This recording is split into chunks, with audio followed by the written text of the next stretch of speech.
চাইছিল আজকে বছরের ইচ্ছা মতন কত বকি, তারপরে চিন্তা করলাম ওরা বকলাতে চাকরি থাকবো না। তো আসসালামু আলাইকুম, আশা করি সবাই ভালো আছেন। আর ঘর থেকে বেরোতে বেরোতে ভাই দুজন যে দেখলেন দুজন কাম চাইতেছে আমার কাছে। তো মানুষের অবস্থা ভাই খুবই খারাপ। কাজ কামে যে যাই লাগতেছেন ভাই, সবাই সাবধানভাবে কাম করবেন, সহজে কাজ কাম ছাইরেন না। কাজ কাম ছাড়লে ভাই কাজ কাম মিলানো অনেক কষ্টকর। যাক, নিজের কাম নিজে করতেছি আর নিজে কাজ কাম করে এই গাড়িটা আজকে পুরো ফুল বডি রং করতে হইব ভাই, মাথাটা পুরো নষ্ট, তুকা কালার করতে জান আর জান থাকে না।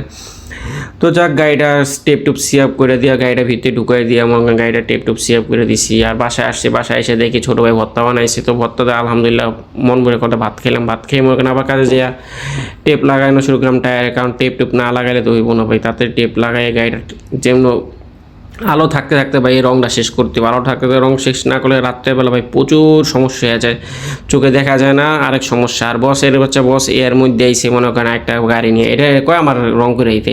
মেজাজটা এমন খারাপ হয়েছিল, মনে হচ্ছে